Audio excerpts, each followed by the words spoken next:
Welcome everyone, and thanks for joining us for today's episode of Canal Days. As always, I'm your host Carrie, along with my co-host, founder of Historical Tours of Greater Holyoke, Robert Como. Our Canal Days series delves into the vast collection of historical sites throughout Massachusetts, with Robert's expertise of the local history as our personal guide. Each episode, we uncover history throughout local communities, highlighting the historic landmarks and uncovering their seminal significance. Today's episode of Canal Days, we will be introducing the Bridges of Holyoke, Massachusetts. So describe the four large bridges that cross the Connecticut River into and out of Holyoke. Right, that's a great question. There's a lot of big bridges in Holyoke. Reason why? It was an industrial city. A lot of workers would come in and out of Holyoke from other communities that surround it, Chicopee and South Hadley. And also, a lot of supplies had to come in and out of these companies. A lot of the goods, the same. So we're going to talk about the large bridges. We're also going to talk about the medium-sized bridges, the smaller bridges. We're going to talk about the bridges over the canals. And a lot of these bridges have their own videos and podcasts already.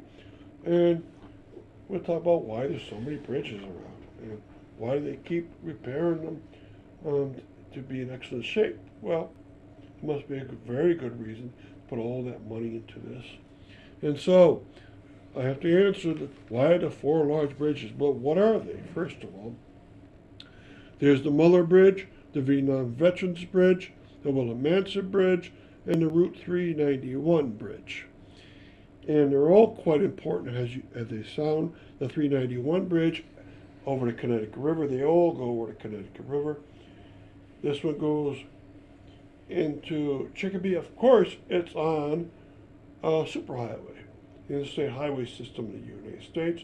391 is a spiked interstate which goes from Chicopee into Holyoke. And of course, you need an excellent bridge. It's the southernmost of all these bridges. Another modern one is the Muller Bridge. And the Muller Bridge was put in place in the late 1950s. And it connects Holyoke to South Hadley across the river. Both ends have rotaries. And it's a very large double lane bridge on both sides.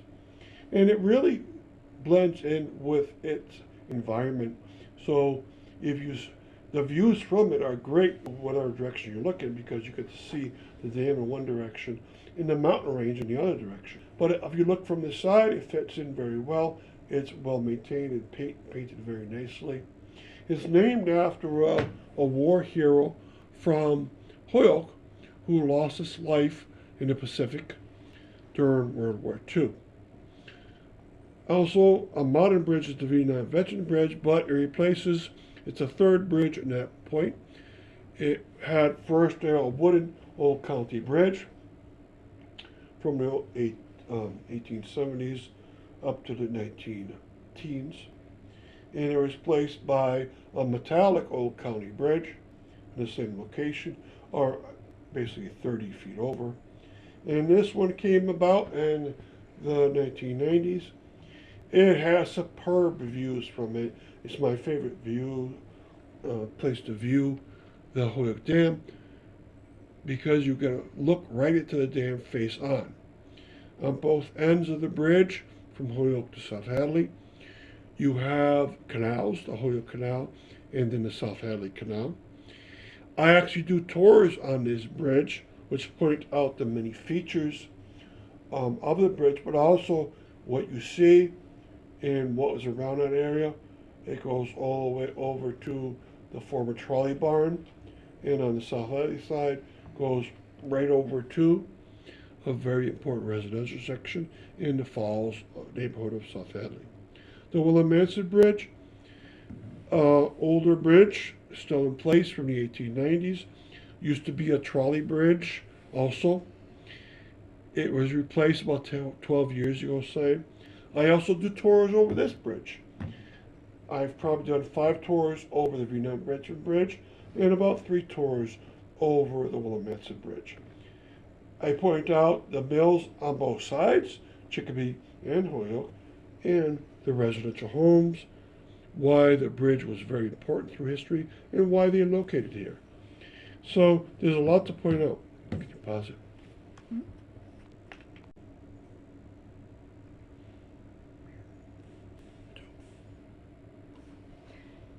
And inform us on the bridges over the canals of Holyoke. There's 19 of them. They're very important. There's 5 over the first level canal, and they didn't build them all right away. They built the first one, the Lyman Street Bridge, first of all, any of the bridges over the canals. A lot of them were wood at first, and then they turned into metal. A lot of them were placed in the 1870s as metallic bridges, or put in first ever as metallic bridges in the 1870s, as the canal went further on. And the second level canal has 9 of them, and those are mostly located on or around Race Street, and then some are located on Canal Street, and there's also the bridge over towards the direction of Vietnam Bridge, or the old County Bridge area. And that one still has a view of the old County Bridge's placard towards the side. And then there's 2 over the third level canal, or in the real fancy stone arch bridge. And I've had an entire page of these listing out their years, what they're made out of, the owners, their names, and I'll make videos of a few more of them. And stick around and we'll be right back after this quick announcement.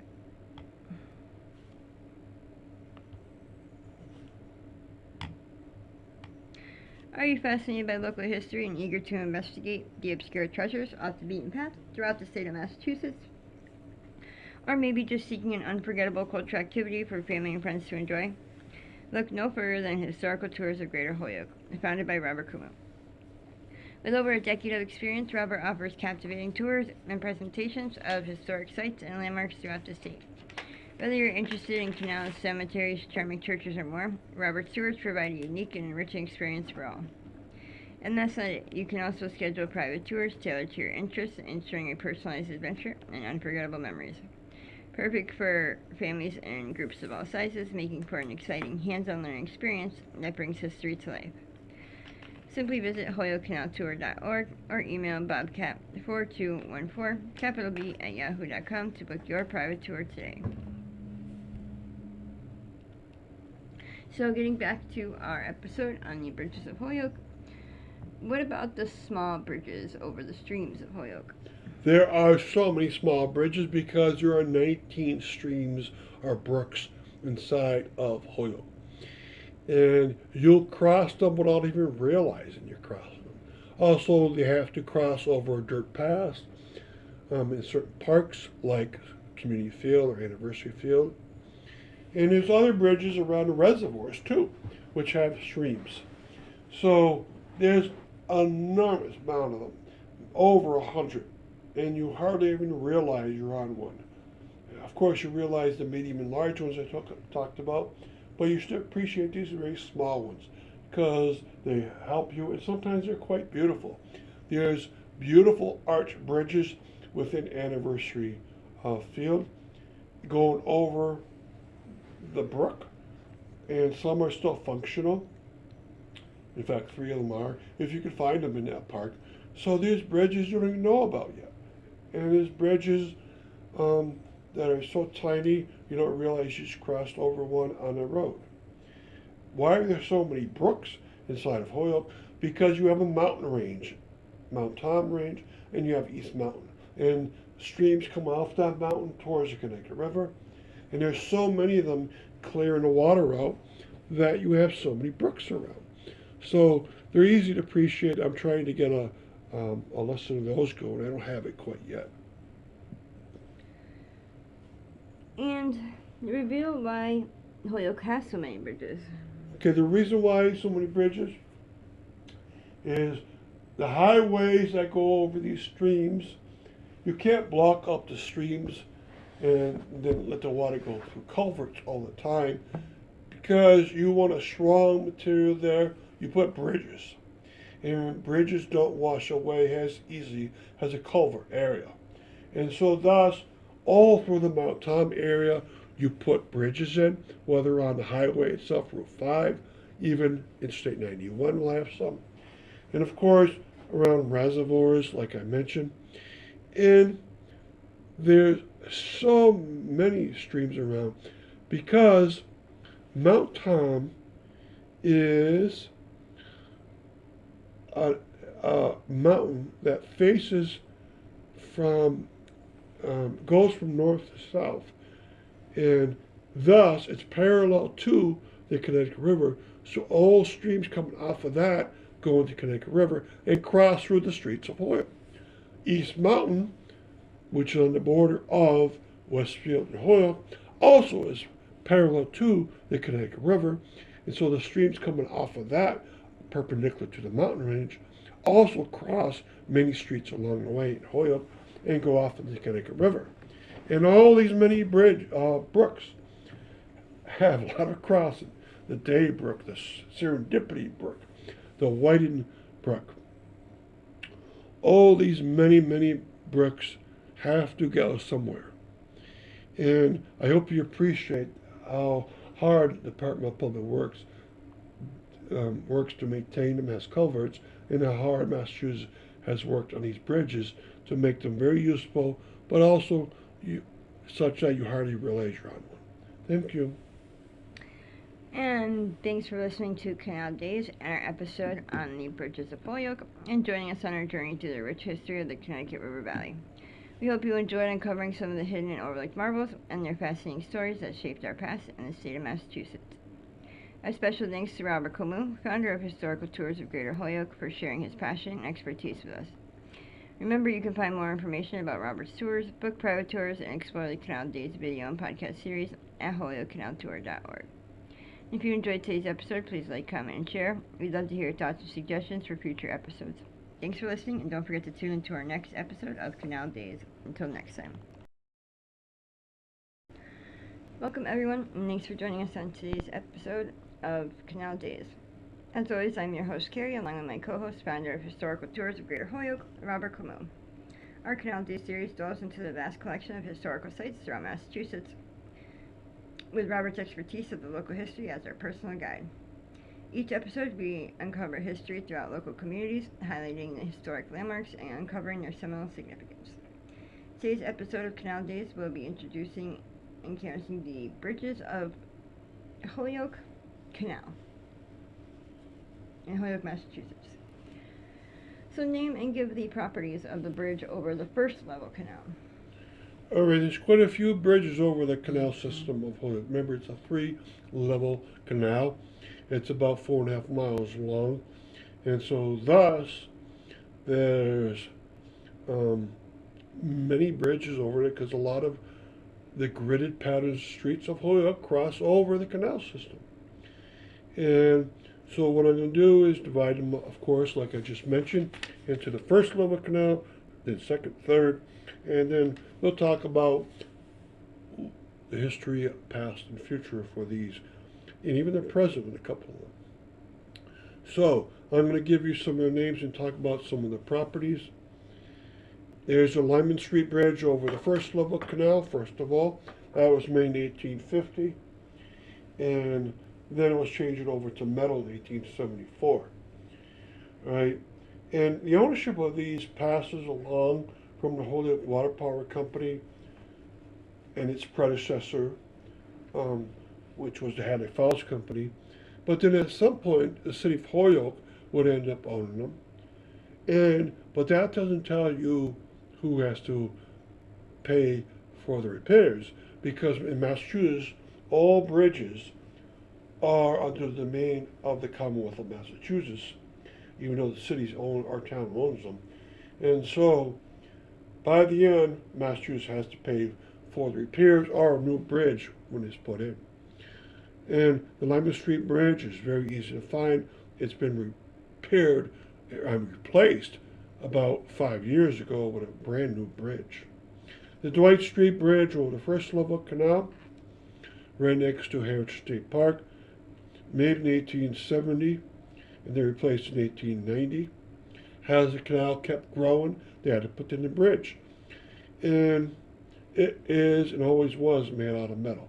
There's the Appleton Street Bridge over the First Level Canal, made in 1873, and it's made out of wood.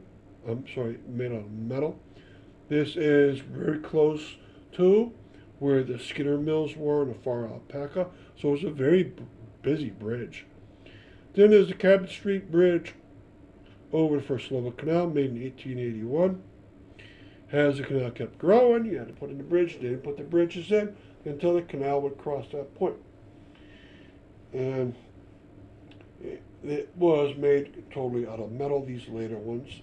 Then there's Sargent Street Bridge over the First Level Canal, made an arch bridge in 1881, made into a wood bridge in 1900, made into a concrete bridge in 1909, and there's still concrete there.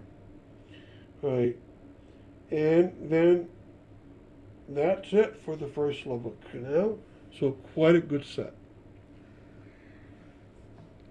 And name and give the properties of the Second Level Canal. The Second Level Canal, a big canal, 2.5 miles long compared to 1.25 miles for the First Level Canal and 0.75 miles for the Third Level Canal. So you expect a lot of bridges here. And the total number of bridges would be 16, and we just noted that in the first 5, we have them going to First Level Canal. So the Lyman Street Bridge over the Second Level Canal. This also has a railroad overpass above it. And it was built in 1857, first made out of wood, and then in 1872 made out of metal. Then there's the White Street Bridge over the Second Level Canal, made in 1857, out of wood, and then 1889 out of metal. And that bridge is still there. It's located very close to Race Street, right around where you have the brick walkway start. Then there's Appleton Street Bridge over the Second Level Canal, made in 1869 and then replaced 1883, always made out of metal. And that one's having some problems lately, which I'll tell you about later. The Cabot Street Bridge over the Second Level Canal, made in 1857, out of wood, and then 1889 out of metal. And that one's a very busy bridge, very close to the High Performance Computer Center. And it goes onwards after another half mile to the Willamette Bridge. The Sargent Street Bridge over the Second Level Canal, made in 1876, much later than the rest, because the canals had to be built later. In the 1870s, you had a new canal owner, and they started, after the Civil War, moving these canal system over. It was made out of metal. And the Jackson Street Bridge over the Second Level Canal, made in 1857 out of wood, in 1901 out of wood again, and then later out of metal. Okay, now the next one, the Appleton Street Bridge over the Second Level Canal. This is the second of the Appleton Street bridges. This goes onto Water Street. So it's still there. There used to be a big spillway nearby. Now they moved that. Stopped that. There's the Moser Street Bridge over the Second Level Canal, also off of Canal Street. This one is blocked up and no longer used. It used to be used by to bring goods and supplies in and out of the mills, and workers could go on it too. The Bridge Street Bridge over the Second Level Canal, made in 1873, and out of wood, and in 1901 out of metal. The previous bridge, I didn't know much about that. I'll hopefully I can find it someday. And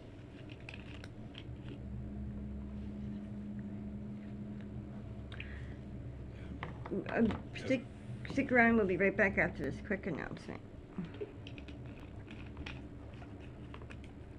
Are you fascinated by local history and eager to investigate the obscure treasures off the beaten path throughout the state of Massachusetts?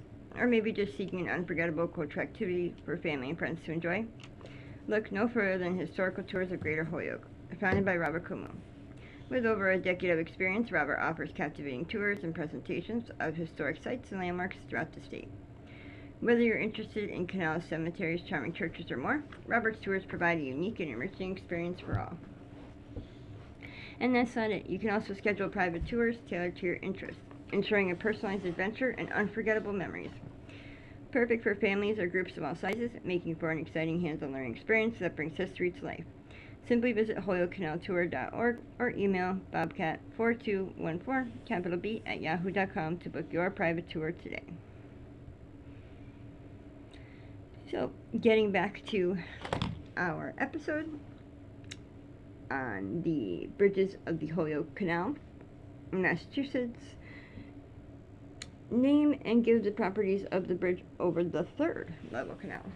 Now you notice that there were 5 over the first level canal, 9 over the second level canal. 6 of those were near Race Street, and 3 were on Canal Street. So quite a big difference. And then there's going to be 2 on the third level canal. So the Stone Arch Bridge over the third level canal, that's the most beautiful of all the bridges in Holyoke over the canal system. If you look from either side of it, you can see how beautiful they made it, and it does arch, and it is made still out of stones, and it's still very strong. It was made in 1889 out of wood, and it stayed that way only for 4 years, because in 1894 they made it out of an arch and used masonry stones. It's quite beautiful. It's the only bridge of all these many 16 over the canal, which I bothered to write its own webpage about. And so I made a little bit of a story about it because it was so important. And then is the Main Street Bridge over third level canal. It was made 4 times. 1857 out of wood, 1865 out of wood, 1873 out of metal, and 1902 out of metal. It's still in place. It can be open only for employees of the Sunoco company when they have supplies being brought out or in of that company. But it's still in place. It's still very functional. And what does the future hold for these bridges? Well, I've told you about some of its history, and you should visit some of them and see what they look like from the side and how important they must have been. All these many mills in Holyoke had to have a lot of workers and supplies brought in. There's also bridges for the trains as they go over some of these canals, which I haven't mentioned yet. So, quite an operation, this canal system. Now, the future should be bright as long as that canal is there. And I wish it lasts another 100 or 200 years. There's always a temptation to fill it in, but it is used for power, both by the mills and by the Holyoke Gas and Electric. So I don't worry about it being filled in. But if it ever is, then the use of these canals, bridges, will be gone. And they'll be taken down and replaced with roads. So hopefully the future will be bright for a long time. Now the present, most of them are functional. Some are blocked out towards Canal Street. One of them is extremely important because it goes off towards the Vietnam Veteran Bridge into South Hadley. Another one very important because of its function and beauty, the Stone Arch Bridge over the third level canal, so that's going to be there a long time. But 2 of them are now closed on Appleton Street. They were closed in the year 2025 within a few weeks of each other. They found holes in the metal, and they're going to have to be replaced. So Massachusetts is going to have to come up with the money and repair them, since the city cannot do it even if they had the money, and I don't think they have the money anyways. So hopefully you can go out there and visit them and see what I mean. Thank you. And thanks for listening to Canal Days and our episode on the bridges of the Holyoke Canal, Massachusetts, and joining us on our journey through the rich history of the Connecticut River Valley. We hope you enjoy uncovering some of the hidden and overlooked marvels and their fascinating stories that shaped our past and the state of Massachusetts. A special thanks to Robert Camus, founder of Historical Tours of Greater Holyoke, for sharing his passion and expertise with us. Remember, you can find more information about Robert's tours, book private tours, and explore the Canal Days video and podcast series at holyokecanaltour.org. And if you enjoyed today's episode, please like, comment, and share. We'd love to hear your thoughts and suggestions for future episodes. And thanks for listening, and don't forget to tune into our next episode of Canal Days. Until next time.